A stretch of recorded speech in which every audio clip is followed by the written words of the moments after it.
Assalamualaikum warahmatullahi wabarakatuh.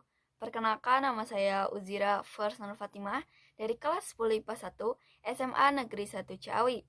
Pada video ini, saya dengan rekan saya, yaitu Nashwa Nur Sabrina dari kelas 10 IPA 1 juga, akan menyampaikan atau menjelaskan sebuah materi pendidikan agama Islam yang berjudul Menjaga Martabat Manusia dengan Menjauhi Pergaulan Bebas dan Zina. Sebelum saya melanjutkan materi yang akan saya sampaikan, saya menemukan sebuah arti atau terjemahan dari Quran Surat Al-Isra ayat 32 yang berarti, jangan atasnamakan cinta jika ternyata zina, dan janganlah kamu dekati zina. Sesungguhnya zina itu suatu perbuatan yang keji dan jalan yang buruk. Dari ayat tersebut, kita bisa mengetahui kenapa zina itu sangat dilarang oleh Allah. Karena itu sebuah perbuatan yang keji dan jalan yang buruk.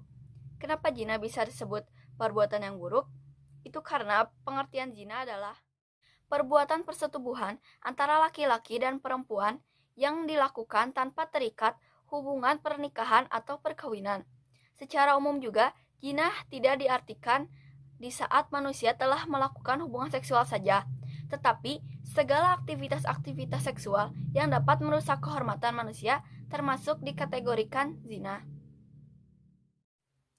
Jadi, hubungan yang dilakukan oleh seorang laki-laki dan perempuan yang bersama itu merupakan zina, karena mereka bukan mahram dan mereka tidak terikat oleh hubungan yang sah atau disebut juga pernikahan atau perkawinan.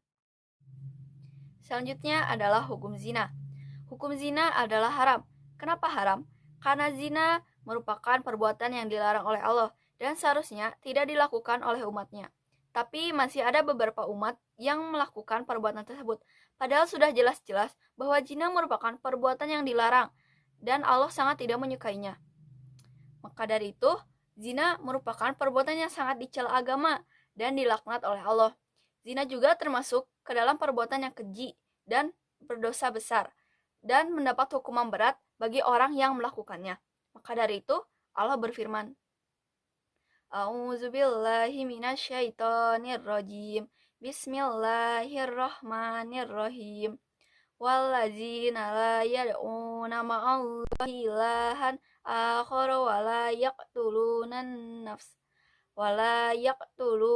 nafsallati harramallahu illa bil haqqi wa la yaznun. Wa may yaf'al dzalika yalqa ashama yudha'af lahul adzabu yaumal qiyamati wa yakhlud fihi muhana.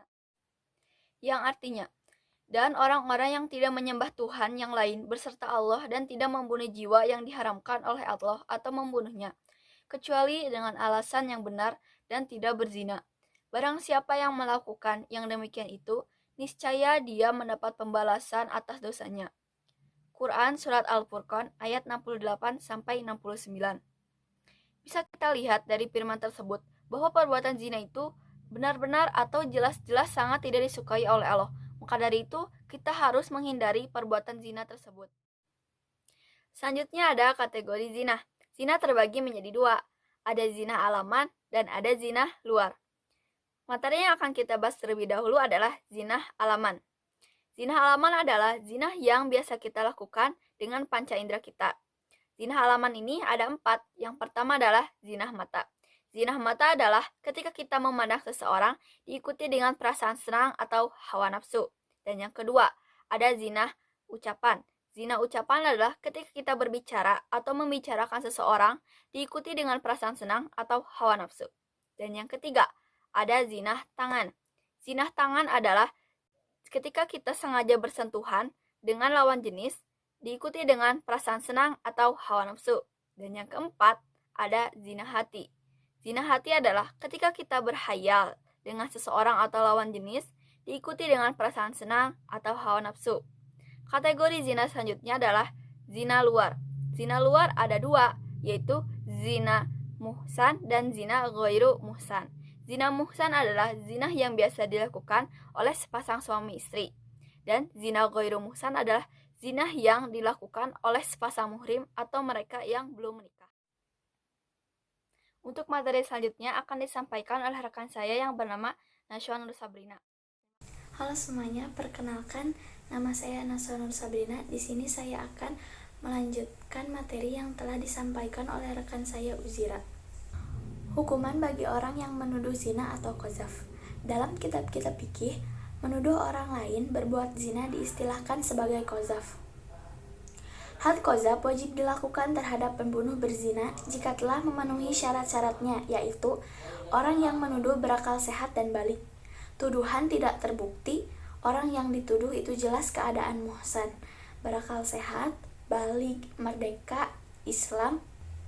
Orang yang menuduh zina dapat terbebas dari had qadzaf sebab beberapa keadaan, yaitu penuduh dapat mendapatkan 4 orang saksi bahwa tertuduh betul-betul berzina.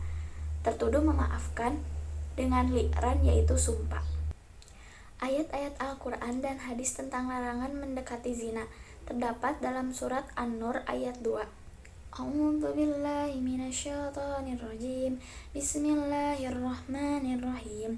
Az-zaniyatu waz-zani fajlidu kulla wahidatin minhuma mi'ata jaldatin wala ta'khudukum bima ra'fatun fi dinillahi in kuntum tu'minuna billahi wal yaumil akhir wal yashhad adzabuhuma ta'ifatun minal mu'minin. Yang artinya, pezina perempuan dan pezina laki-laki deralah masing-masing keduanya 100 kali, dan janganlah merasa belas kasihan kepada keduanya mencegah kamu untuk menjalankan agama atau hukum Allah. Jika kamu beriman kepada Allah dan hari kemudian, dan hendaklah pelaksanaan hukuman mereka disaksikan oleh sebagian orang-orang yang beriman.